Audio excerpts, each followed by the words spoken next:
நான் சேலஞ்சா சொல்றேன், அது 7 வார்த்தைகளில் இல்லாத ஒரு சத்தமாகும். நமக்கு தெரியல, அவ்வளவுதான். நம்ம என்ன தெரியுமா நினைக்கிறோம், 54 வசனத்துல மகா சத்தமாய் கூப்பிட்டது தான் 46 வசனத்துல இருக்கு. ஏன்னா 46 வசனத்துல ஹேலி ஹேலி லாமா சபக்தானி, என் தேவனை ஏன் என் கைவிட்டீர். பாத்தியா, இதுதான் மகா சத்தமாய் கூப்பிட்டார். எல்லாம் என்ன பாக்குறீங்களா? இதுதான் பொய்ன்னு சொல்றேன். எப்படி அப்படின்றீங்களா? எப்படின்னு கண்டுபிடிக்க உங்களுக்கே நான் தருணத்தை கொடுக்கிறேன்.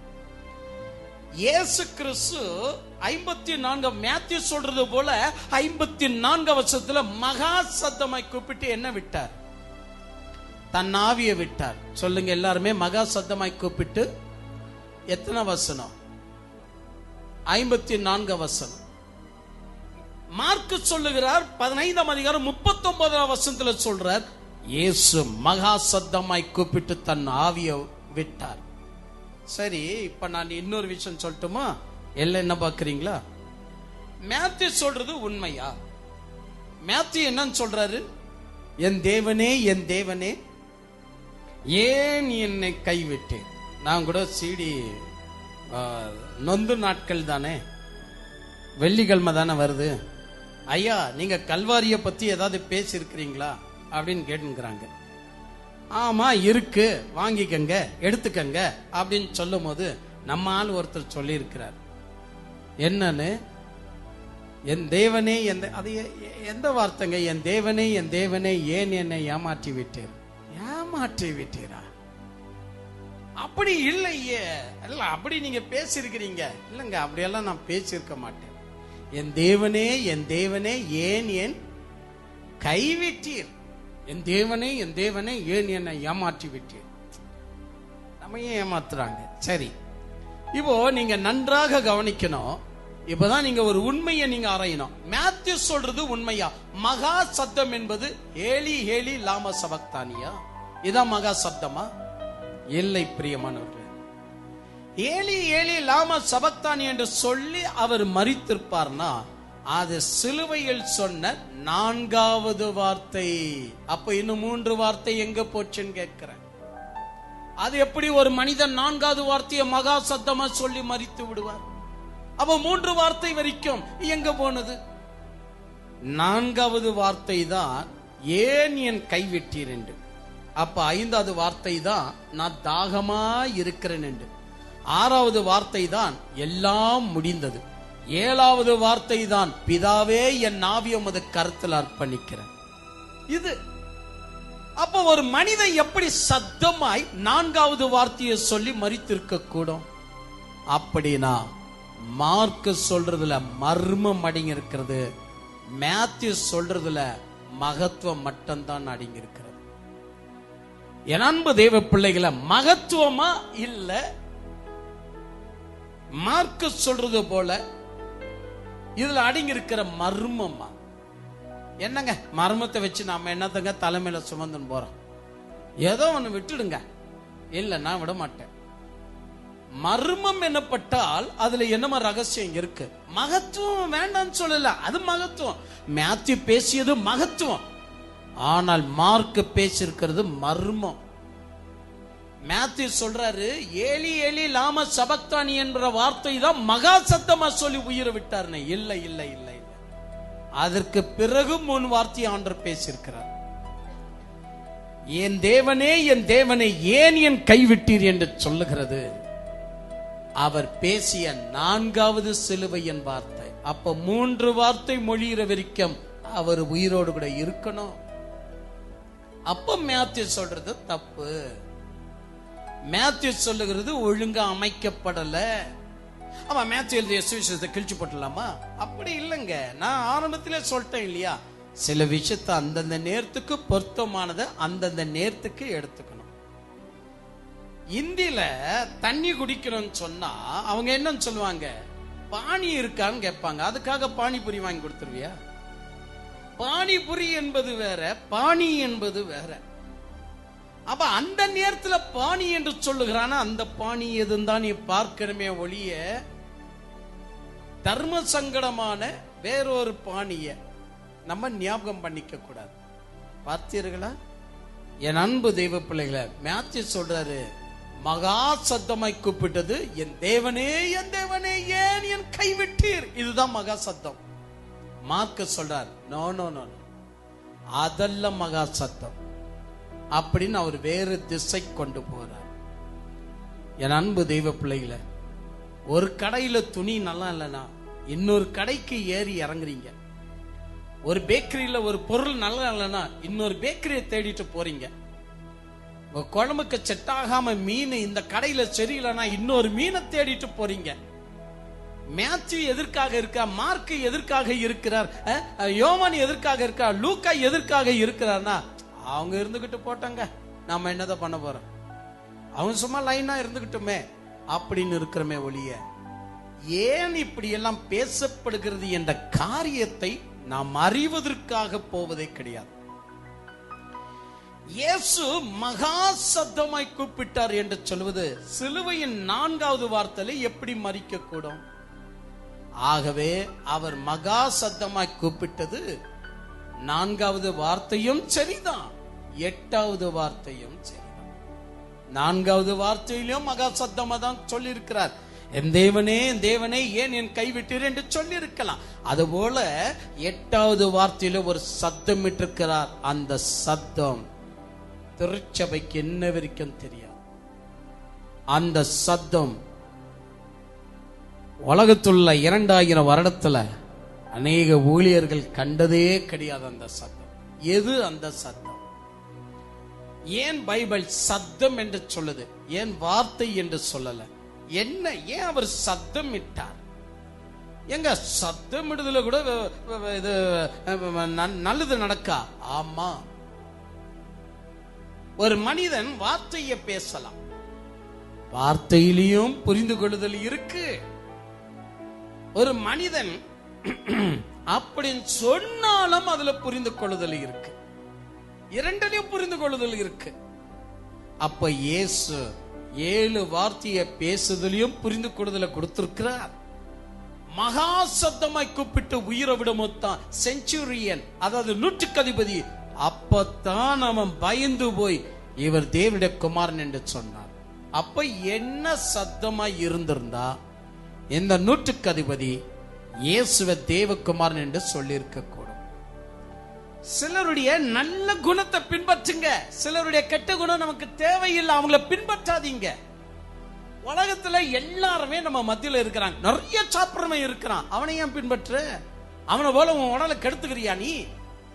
அளவோடு கூட சாப்பிடுறவனை பாரு, அளவோடு கூட உண்ணுகிறவனை பாரு, அது உனக்கு மேன்மை இல்லையா? தேசத்துல சட்டம் போட்டாங்க, இந்தி கம்பல்சரி, இந்தி கம்பல்சரி.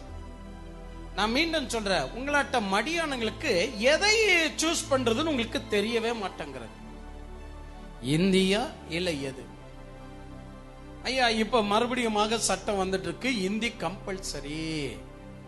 அதனால வந்து இந்திய கம்பல்சரியா கற்றுக்கொள்ளணும் அப்படின்னு அவங்க சொல்றாங்க. அவர் சொல்லிட்டாருப்பா, இந்தி தான்ப்பா நம்மளுக்கு ரொம்ப முக்கியம் அப்படின்னு போயிடுறியா? நீ சிந்திக்கணும்.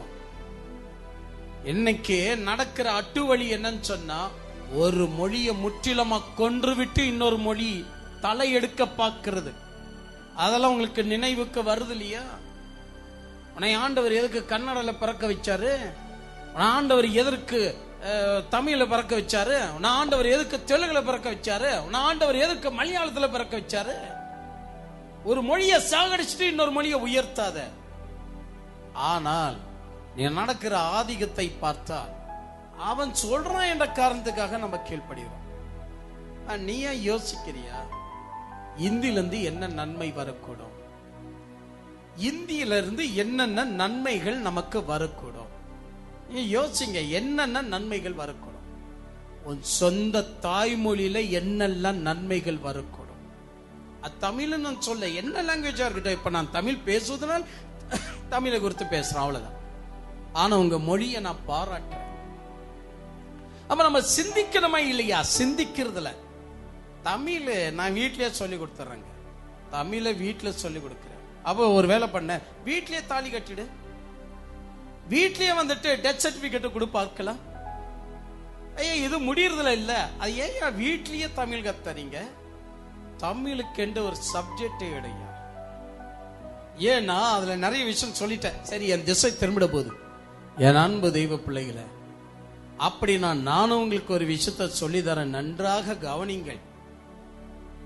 உலகத்துல கெட்டவங்க நல்லவங்க எல்லாருமே நம்ம கிட்ட பழகுறாங்க. ஆனா ரொம்ப சீக்கிரத்துல சில கெட்ட குணத்தை அப்ளை பண்ணிக்கிறோம், நல்ல குணத்தை அப்ளை பண்ணிக்கிறதுல, நல்லவங்களுடைய சில செயல்பாடுகளை நம்ம அப்ளை பண்ணிக்கிறதுல. இந்த செஞ்சுரியன் உலகத்துல எவனும் செய்திராத ஒரு பழக்கத்தை அப்ளை பண்ணிக்கிட்டாங்க. வெறும் இயேசு சத்தமாய் கூப்பிட்டு உயிரை விட்டார், அதுக்கே அவர் மனம் திரும்பிட்டார். ஆனா மேத்யூ சொல்றார், இல்ல இல்ல இல்ல, பூமி அதிர்ச்சி நடந்தது, தேவாலயத்தின் திரைச்சலை இரண்டாக கிழிந்தது, கல்லறைகள் வெடித்து பரிசுத்தவன்கள்லாம் ஊருக்குள்ள வந்துட்டாங்க. இதெல்லாம் கண்டுதான் நிறைய பேருக்கு பயம் வந்துச்சு. அதனாலதான் 100க்கு அதிபதிக்கும் பயம் வந்துட்டு இவர் மெய்யாகவே தேவனுடைய குமாரன் என்று சொன்னார். மேத்யூ சொல்றாரு. ஆனா மேத்யூ சொல்றது உண்மையா நம்ம கவனிக்கிறதுல, மேத்யூ சொல்றது உண்மை இல்லை. ஏன்னு சொன்னா இயேசு கிறிஸ்து ஆக மொத்தம் பேசியது எத்தனை வார்த்தை சிலுவையில்? 7 வார்த்தை. அந்த 7 வார்த்தையில 4வது வார்த்தை தான் எந்த வார்த்தை? என் தேவனே என் தேவனே ஏன் கைவிட்டார். அப்ப 4வது வார்த்தையில இயேசு கிறிஸ்து மரிச்சிருந்தா 3 வார்த்தைகள் எப்படி நமக்கு கிடைச்சிருக்க கூடும்? அப்ப மேத்யூ சொல்றது தப்பு.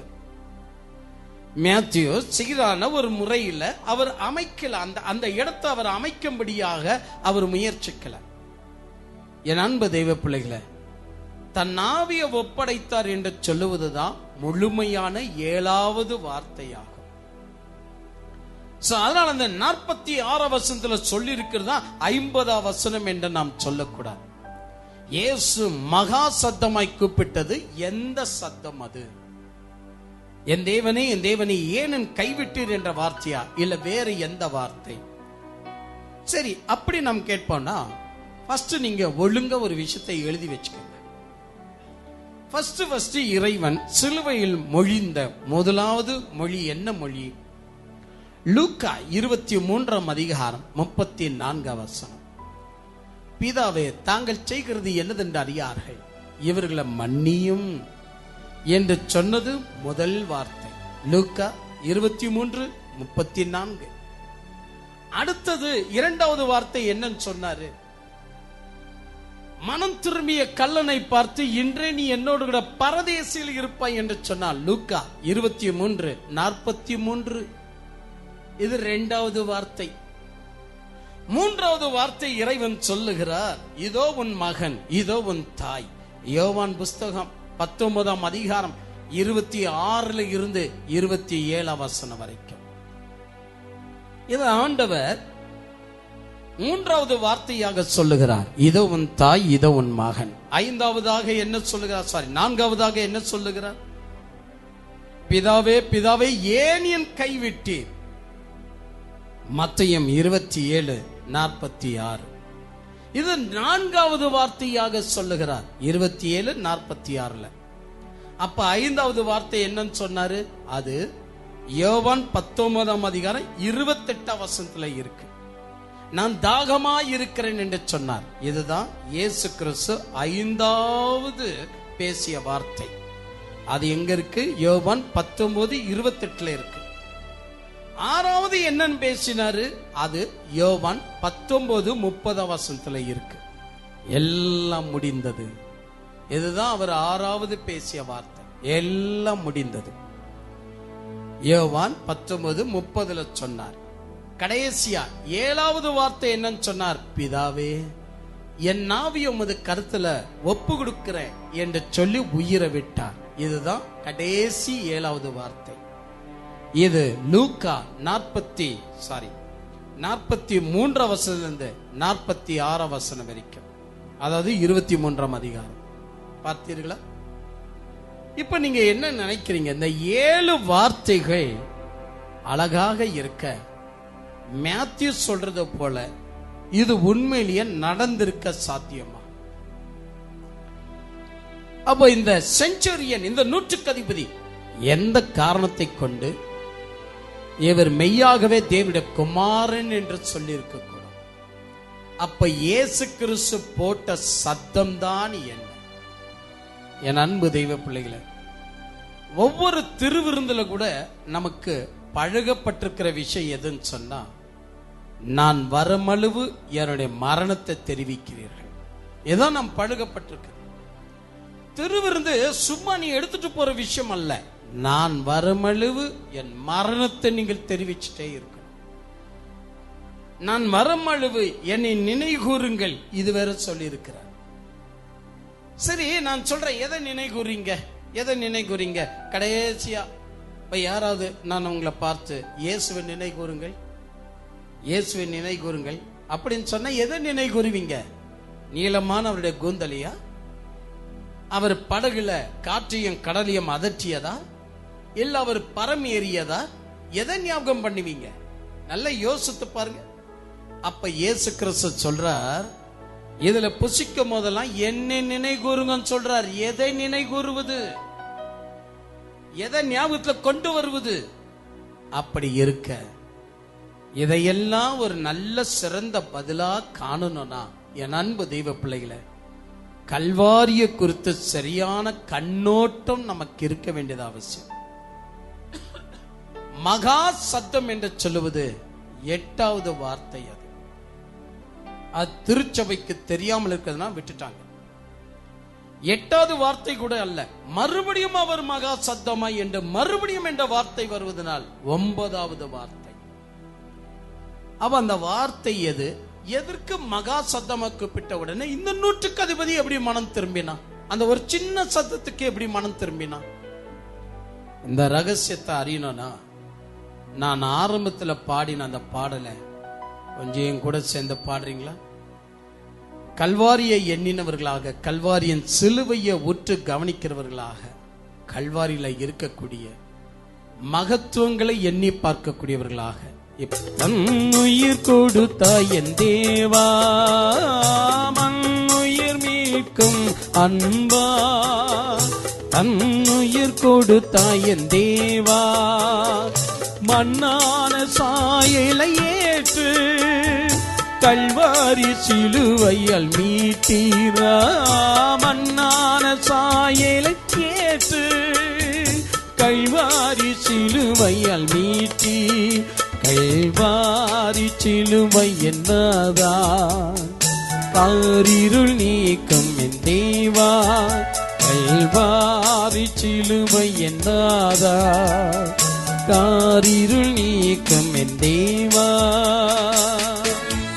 நான் கண்ட இந்திய வழியாவ மாறம், தூயவருமை நான் கண்ட இந்திய வழியாவ மாறும், உன் சாயல் அருளும் என் தேவா, சிலுவையை சுமந்து நான் வருவேன். உன் சாயல் அருளும் என் தேவா, சிலுவையை சுமந்து நான் வருவேன். கல்வாரி சிலுவை என்னதான் காரிருள் நீக்கம் என் தேவா, கல்வாரி சிலுவை என்னதா காரிருள் நீக்கம் என் தேவா. நல்ல நல்ல உற்சாகமா கல்வாரியை எண்ணினவர்களாக நாம் பாடும், தேவனுடைய சாயலை உற்று கவனிக்கிறவர்களாக நாம் பாடும். நன்றி ராஜா.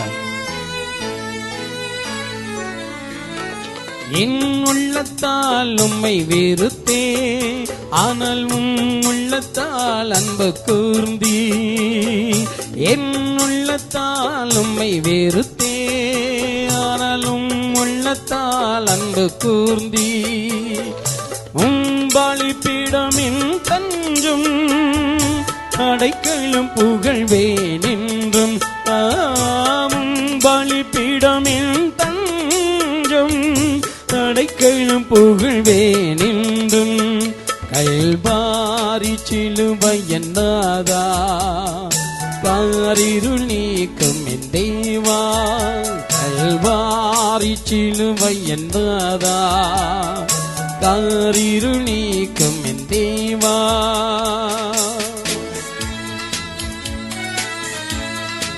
முதல் வரியை சேர்ந்து சொல்லமா? மண்ணுயிர் மீட்கும் அன்பால் தன்னுரி கொடுத்தார் என் தேவா. சேர்ந்து சொல்லலாம், கர்த்தரை உயர்த்தியே நாம் சொல்லலாம். மண்ணுயிர் மீட்கும் அன்பாய் தன்னுயிர் கொடுத்தாய் என் தேவா. மண்ணுயிர் மீட்கும் அன்பாய் தன்னுயிர் கொடுத்தாய் என் தேவா. மண்ணான சாயலை ஏற்று கல்வாரி சிலுவையால் மீட்டீர். மண்ணான சாயலை ஏற்று கல்வாரி சிலுவையால் மீட்டீர். கல்வாரி சிலுவை என்னாதா காரிருள் நீக்கும் என் தேவா. கல்வாரி சிலுவை என்னாதா காரிருள் நீக்கும் என் தேவா. எத்தனை வேணுமென்றாலும் பாடலாம். கல்வாரி பாடல் என்று சொன்னா நிறைய பேர் ஏதோ சோகமா ஏதோ வீட்டில் நடந்துச்சுன்னா அந்த நேரத்தில் பாடுற பாடல் நினைக்கிறோம். கல்வாரியை எதை வரைக்கும் ஒரு மனிதன் சரியாக கவனிக்கிறானோ அதை வரைக்கும் அவனுடைய வெளிப்பாடு ஸ்டாண்டர்டா இருக்கும். நம்முடைய வாழ்க்கை எப்படி ஆகி போச்சு அப்படின்னா, தேவனுடைய அற்புதங்களுக்கும் அதிசயங்களுக்கும் நம்ம அதிக கவனத்தை செலுத்திட்டோம். அதனால நம்முடைய சத்தியம் ஸ்டாண்டர்டா நிக்கல. ஆக்சுவலி ஸ்டாண்டர்டா நிற்க வேண்டியது கல்வாரி. அங்க ஒரு அற்புதமா நடக்காது. ஐயா, அந்த நூற்றுக்கு அதிபதியுடைய வாழ்க்கையில என்ன நடந்துச்சு? மேத்யூ பிரகாரம் பார்த்துட்டோம், அதை நடக்கலன்னு தெரிஞ்சு போச்சு. மார்க்கு சொல்றதுதான் உண்மை. அப்படி என்னன்னு சொன்னார் மார்க்கு? இயேசு கிறிஸ்து மகா சத்தமிட்டு தன் ஆவியை விட்டாரு. அதற்கே இந்த மனுஷன் இவர் மெய்யாகவே தேவனுடைய குமாரன் சொல்லிட்டாப்ல. மார்க்கு சொல்றதுதான் கரெக்ட். மேத்யூ சொல்றாரு இல்ல இல்ல, பூமி அதிர்ச்சி வந்தது, கண்களை பிளந்தது, தேவாலயத்தின் திரைச்சில இரண்டாக கிழிந்தது, மேல இருந்து கீழே வரைக்கும். அதாங்க இவரு கூட தேவனுடைய குமாரன் சொல்லிட்டாரு. அப்படி இல்லை. ஏன் சொன்னா மேத்யூவை உற்று கவனிக்கும் போது தெரிகிறது. மேத்யூ சொல்லுகிற என் தேவனே என் தேவனே ஏன் என் கைவிட்டீர் என்று சொல்லுகிறது அது உண்மையிலேயே சுலப்பம் வேண்டாம். சிலுவையின் 4வது வார்த்தையாக இருக்கு. 4வது வார்த்தையை சொல்லி இயேசு உயிர் விட வேண்டிய அவசியம் இல்லை. இயேசு உயிர் விடணும்னா அவர் இன்னும் பேச வேண்டிய வார்த்தைகள் இருக்கு. எல்லாம் முடிந்தது என்ற வார்த்தை பேசணுமே. எல்லாம் முடிந்தது என்று சொன்னால் நியாய பிரமாணத்தை இவர் நிறைவேற்றி விட்டார் என்ற அர்த்தம். எல்லாம் முடிந்தது என்று சொல்லணும். இப்போ நிறைய பேருக்கு ஒரு விஷயம் புரியல. அது என்ன தெரியுமா? இவரு சிலுவையை சுமந்து வரும்போது குரேன பட்டணத்துக்கு சேர்ந்த சீமோனை சிலுவையை சுமக்க வச்சாங்க. அது உங்களுக்கு எல்லாருக்கும் ஞாபகம் இருக்கா? ஏன் சுமக்க வச்சாங்க? யாராவது சொல்லுங்க பார்க்கலாம். ஏன் சுமக்க வச்சாங்க? குரேன பட்டணத்துடைய சீமோனை சிலுவையை சுமக்க வச்சாங்க. ஏன் சுமக்க வச்சாங்க?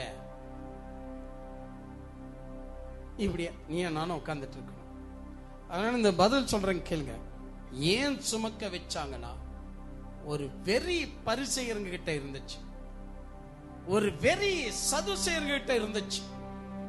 அந்த வெறியில அவங்க என்ன செஞ்சாங்கன்னா, சிப்பாய் கிட்ட போய் சொன்னாங்க, இவனை இதற்கு மேல் சிலுவையை சுமக்க விடாத. இவன் சிலுவையை சுமந்து இங்க உயிரை விட்டுட்டான்னு நினைச்சுக்க, நம்ம நினைக்கிறது சாதிக்க முடியாம போயிடும். இவன் இங்க சாக கூடாது, 3 ஆணிகள்ல தொங்கி சாகணும். ஏன்னா காலையிலே 40 அடி அடிச்சதுலயே ரத்தம் எல்லாம் வெளியே போய் அங்கேயே இவன் உயிர் போயிடுச்சு. அங்கேயே சிரசுல முடிமுடிய வச்சு அவனை கோலால அடிச்சதுனால அந்த அங்கேயே உயிர் பாதி போயிடுச்சு. கொல்கதா இன்னும் தூரம் இருக்கு. அத வரைக்கும் இந்த நசரேயனாகிய இயேசு கிறிஸ்து சிலுவையை சுமந்து வச்சா ஹார்ட் பிடிச்சி செத்துற போட போறான். அதனால இன்னொருத்தனை வச்சு சுமக்க வைக்குவான். இவனை கொண்டு போய் சிலுவையில துடியா துடிச்சு சாக வைக்கணும். சிலுவையை சுமந்து செல்லும் போது சாக கூடாது, சிலுவையில துடியா துடித்து சாகணும் அப்படின்னு சதுசேயர் பரிசேயர் சொன்னதனால் சிப்பாய்கள் அங்க இருந்த ஒருவனை கூப்பிட்டு நீ சிலுவையை சுமந்து வா அப்படின்னு சொன்னாங்களே ஒழிய, அதே கள்ளனுடைய சிலுவையை இன்னொருத்தர் சுமக்க வச்சிருக்கலாம்ல. அதையா ஏன் சுமக்க வைக்கல?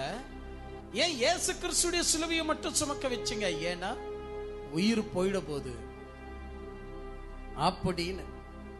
நம்ம நாட்டில் இருக்கிற மருமக சொல்ற, என் மாமியாருக்காக இரவும் பகலுமாக நான் ஜெபம் பண்ணி கொண்டிருக்கிறேன்.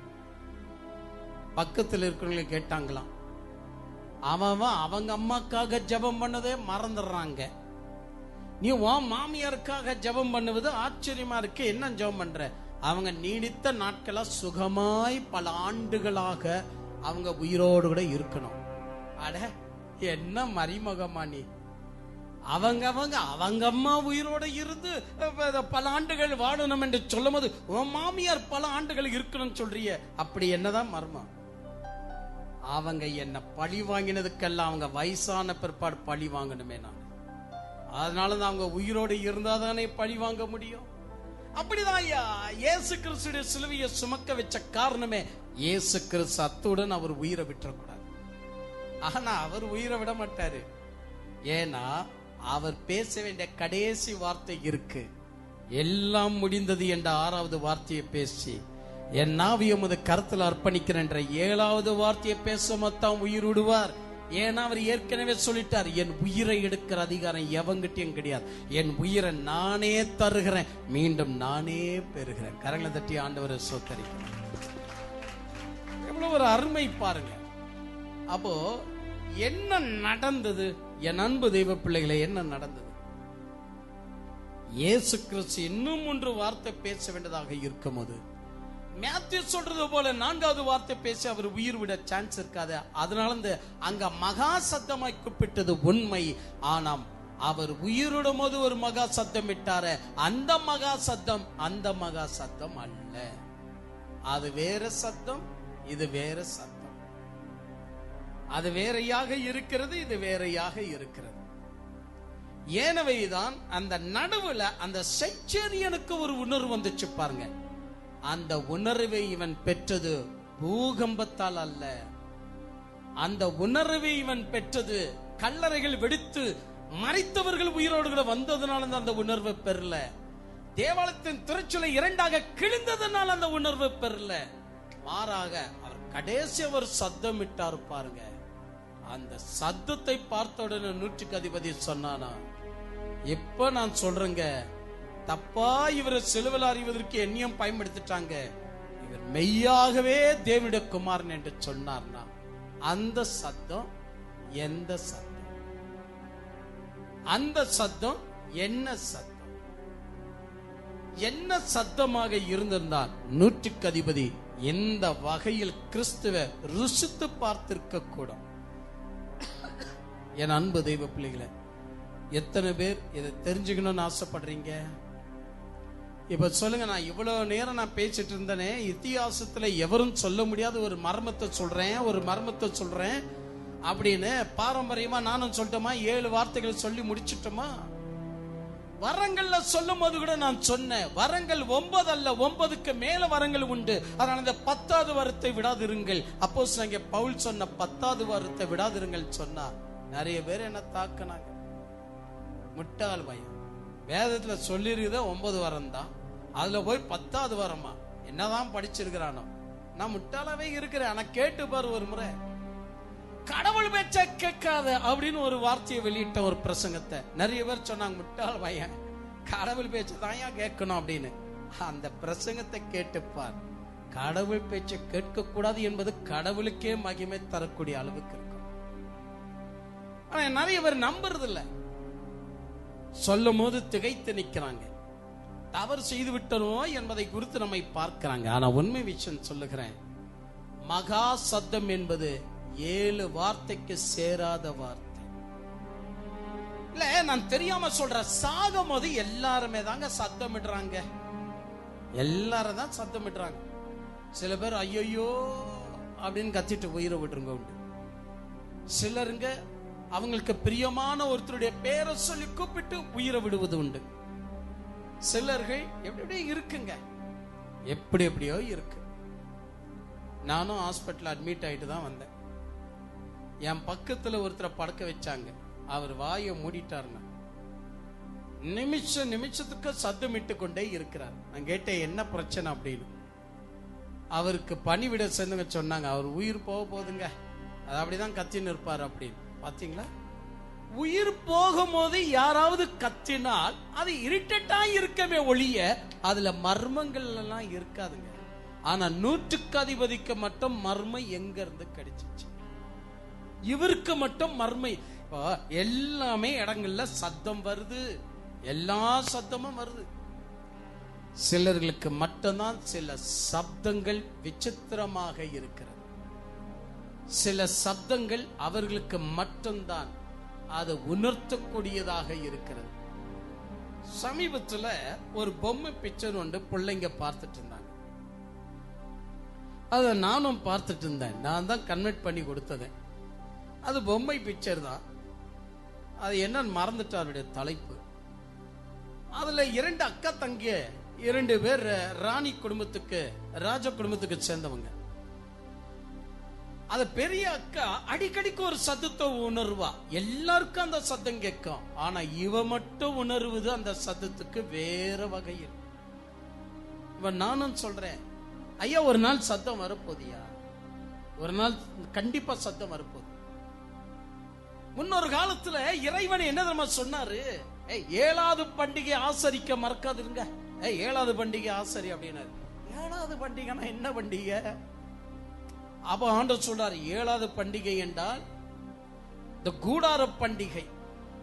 அந்த கூடார பண்டிகைக்கு முன்னாடி எக்காலம் பண்டிகை ஒன்று வைத்திருந்தார். எக்காலம் என்றால் சின்ன பிள்ளைங்க கையில எல்லாம், லோக்கல் தமிழ்ல பேசுறேன், பிபிய கொடுக்கணுமா, நாதஸ்வரத்தை கொடுக்கணுமா, எக்காலத்தை கொடுக்கணுமா, ஊதுங்க அப்படின்றார். ஆண்டவர் சொல்றார் ஊதுங்க அப்படின்றார். ஊதுமா. எருசலேம்ல இப்ப கூட சின்ன சின்ன எக்காலத்தை வச்சுன்னு அந்த பண்டிகை நாள் அன்னைக்கு எல்லாருமே ஊதியம் கொடுப்பாங்க. நீங்க போய் கேளுங்க, எதுக்கு ஊதுறன்னு கேளுங்க. அவனுக்கும் தெரியாது, அந்த மடியானுக்கு, நமக்கும் தெரியாது. நான் ஏன் அவனை மடியான்னு சொன்னேன் தெரியுமா? இங்க இருக்கிற சில கொம்பனுக்கு என்னமோ இஸ்ரேல் நாட்டில் இருக்கிறவன் படிச்சவ மாதிரி. இஸ்ரேல் நாட்டில இருந்து வருவங்க ரொம்ப ஆண்டவருடைய அருளை பெற்ற மாதிரி. எனக்கு இந்த படிச்சவன் அருள் பெற்றவன் சொன்னாலே என்ன வயிறு எரியும். ஏன்னா படிச்சது எதுன்னு எனக்கு தெரியும். உண்மையிலேயே அருள் பெற்றவன் யார் என்று சொன்னால், எவன் ஒருவன் பரிசுத்த ஆவியானவருக்கு தன்னை ஒப்பு கொடுத்து அவருடைய வெளிப்பாட்டுக்கு தன்னை இணங்கி கொடுக்கிறானோ, அவன் எங்க இருந்தா என்ன, இந்தோனேஷியால இருந்தா என்ன, ஆப்பிரிக்கால இருந்தால் என்ன, அவன் தான் அருள் பெற்றவன். இஸ்ரேல் நாடு இல்ல. அதனாலதான் மடியான் என்று சொன்ன. அந்த மடியான கேட்டு பாருங்க, எக்காலம் ஏன் ஊதுறேன்னு அவனுக்கு தெரியாது. கேட்டா என் தேவன் சொன்னார். உன் தேவன் சொன்னார்தான், உன் தேவன் சொன்னார், நீ எக்காலத்தை ஊதுற. எங்களுக்கு தெரியணுமே, ஏன் எக்காலத்தை ஊதுறன்னு தெரியணுமே. சமீபத்தில் ஒருத்தருடைய ஷாப்புக்கு நான் போயிருந்தேன். அந்த ஷாப்ல வந்துட்டு ஒரு ஃப்ரேம் போட்டு நூடுல்ஸ் தொங்க வச்சிருந்தாங்க. நான் கேட்டேன், நூடுல்ஸ் எதுக்குங்க ஃப்ரேம்ல தொங்க வச்சிருக்கிறீங்கன்னு கேட்டேன். வாய் அடிக்கி பேச அப்படின்னாரு. இப்ப நான் என்ன தப்பா பேசிட்டேன்னு கேட்டேன். நான் என்ன தப்பா பேசினேன்? நூடுல்ஸை எதற்கு ஃப்ரேம் போட்டு வச்சிருக்கிறீங்கன்னு கேட்டதுக்கு வாய் அடிக்கி பேசினார். அது பகவானுடைய வார்த்தை, அல்லாவுடைய வார்த்தை, அரபிக்கு மொழின்னு சொன்னார். எனக்கு தெரியாது, எனக்கு தெரிஞ்சதெல்லாம் நூடுல்ஸே அங்க தொங்கின்னு இருக்கு அப்படி. ஏதுக்கு முன்னாடி அரபிக்கு பார்க்கவே இல்லையான்னு சொன்னாரு. அது வேற விஷயம். நான் என்ன கேட்கிறேன்னா, நீ என்ன எழுதி வச்சிருக்கிறன்னு எங்களுக்கு புரியுற மாதிரி இருந்தாதான் அது சார்த்தக்கம். எவனுக்கும் புரியாம எழுதி வச்சனா எனக்கு தெரிஞ்ச மாதிரி மூடி போட்ட நூடுல்ஸ் தான் எனக்கு. ஏன்னா படிக்கவும் தெரியாது, எதுவும் தெரியாது. ஆனா நான் எழுதி போட்டிருக்கிறேன், இங்கிலீஷ்ல படி. என் ஷாப்ல என்ன இருக்குன்னு இங்கிலீஷ்லயே போட்டிருக்கிறேன், படிச்சு பாரு. ஐயா நீ படிக்கிறது உனக்கு மட்டும் தான் இருக்கு. அதான் நானும் சொல்றேன், என் அன்பு தெய்வ பிள்ளைகளை, எக்கால பண்டிகைல ஆண்டவர் ஊதுன்னு சொன்னார். அது ஒரு சத்தங்க. அந்த சத்தத்துடைய அர்த்தத்தை நான் சொல்றேன் கேளுங்க. எக்காலம் என்கிற சத்தம், எக்காலத்தை ஊதணும் என்றால் அதற்கு முந்தின பண்டிகை தான் 5வது பண்டிகை, மீட்க பொருள். அதாவது பெந்தகோஸ் பண்டிகை, மீட்கும் பொருள். தேவன் என்ன மீட்டுக் கொண்டார் என்று சொல்லுகிற அர்த்தத்துல தான் ஊத வேண்டும் என்று சொன்னார். அப்ப அந்த சத்தத்துல ஒரு அர்த்தம் இருக்கு. அந்த சத்தத்தை மற்றவங்க கிட்ட எப்படி இருக்கும்? சும்மா பாபான்னு ஊதிட்டு இருக்கிறாங்க இல்லை. அவங்க சும்மா ஊதல, தேவன் எங்களை மீட்டுக் கொண்டார், தேவன் எங்களை மீட்டுக் கொண்டார், தேவன் எங்களை மீட்டுக் கொண்டார் என்று சொல்லுகிற சத்தம். ஒரு சின்ன எக்காலத்துல இறைவன் அடுக்கி வச்சார்னா, அப்ப இந்த 100க்கு அதிபதி கடைசியா 8வது வார்த்தை ஆகிய மகா சத்தம் இட்டு இயேசு உயிரை விடும் போது இவருக்கு தனியா ஒரு சத்தம் புரிஞ்சிச்சு. அதனாலதான் இவர் தேவனுடைய குமாரன் என்று சொல்லிட்டார். இப்ப எத்தனை பேர் அறிஞ்சுக்க ஆசைப்படுறீங்க?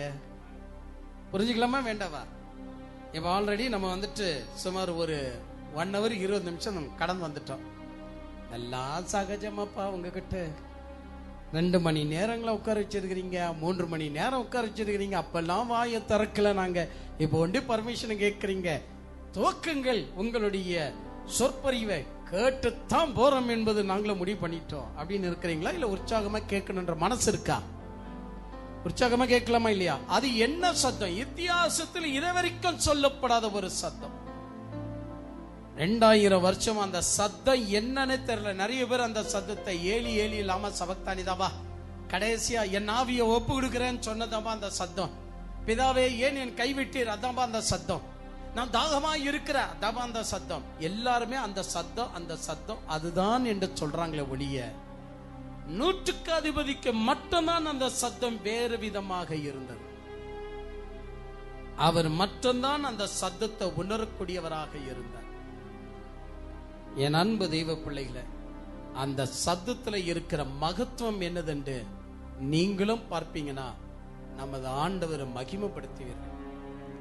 100க்கு அதிபதி உங்களை எல்லாரை விட அவர் தான் முந்திக்கிட்டார். இவர் தேவனுடைய குமாரன் என்று. நாம் தான் கொஞ்சம் பின்னாடி இருக்கிறோம் நினைக்கிறேன். நம்ம ஆற்றுடைய பீட்டு அது சத்தம் இருக்கு, தெரிய மாட்டேங்கிறது.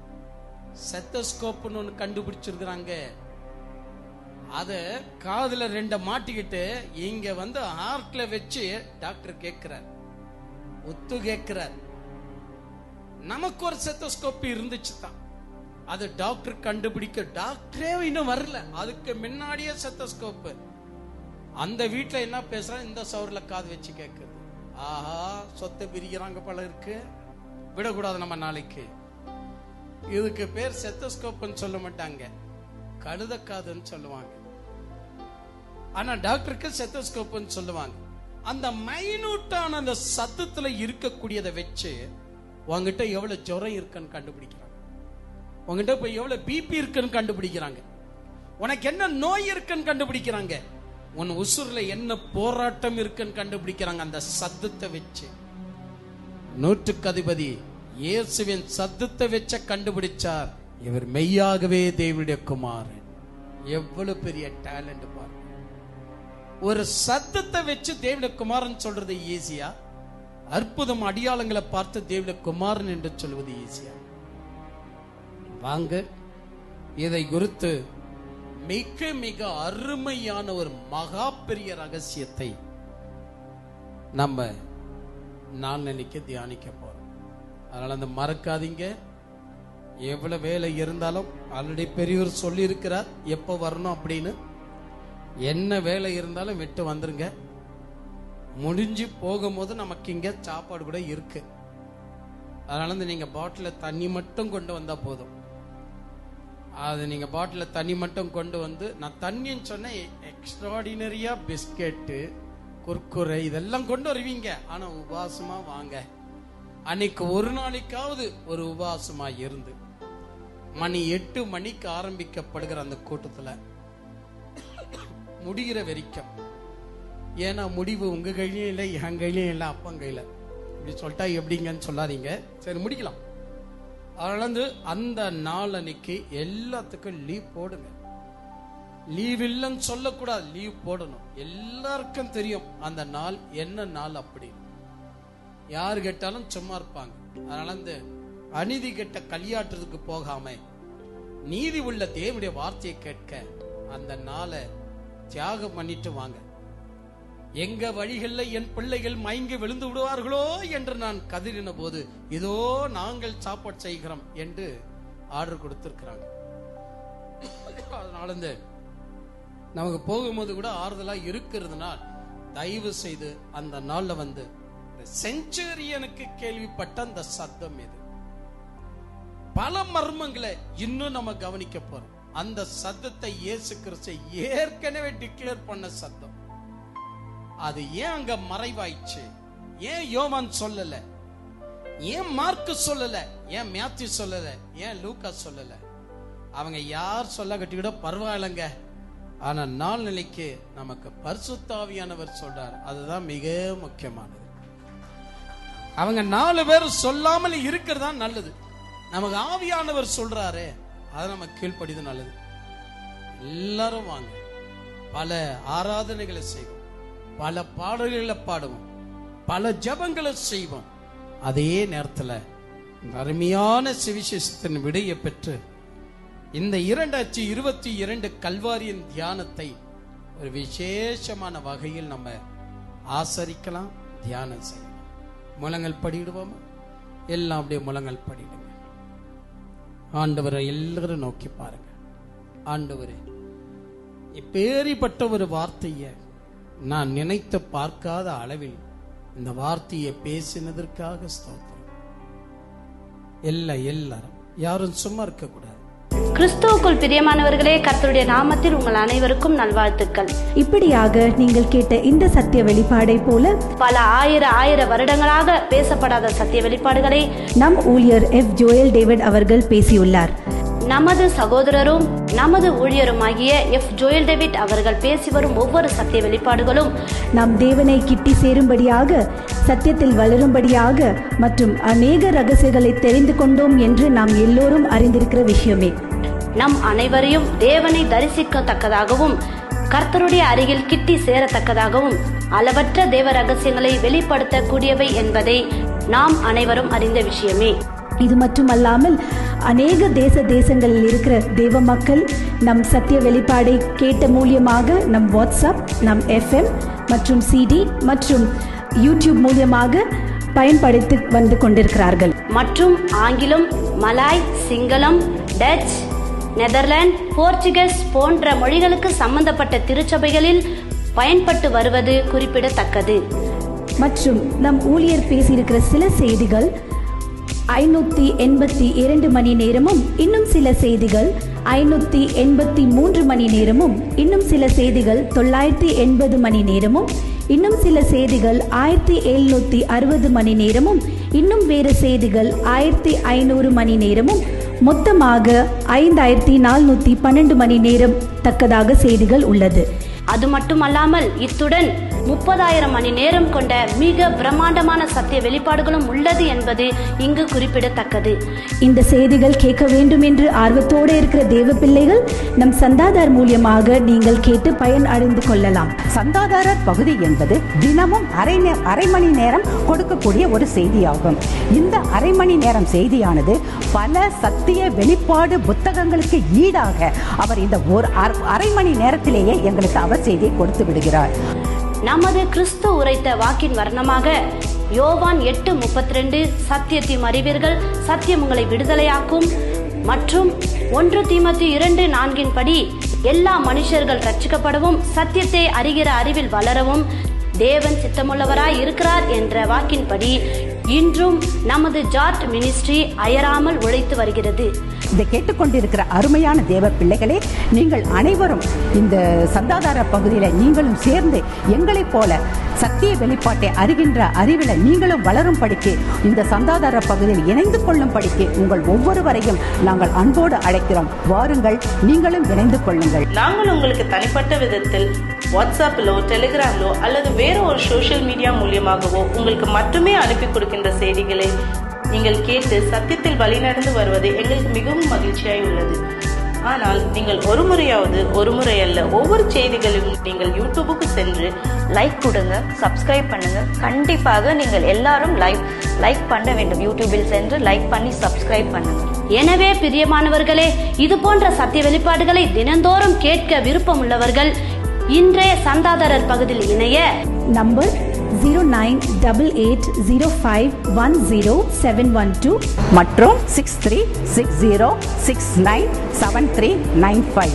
ஆர்வமுடன் சத்தியத்தை கேட்கும் உங்கள் அனைவரையும் சத்தியபரனாகிய கர்த்தர் தாமே ஆசீர்வதிப்பாராக. ஆமேன்.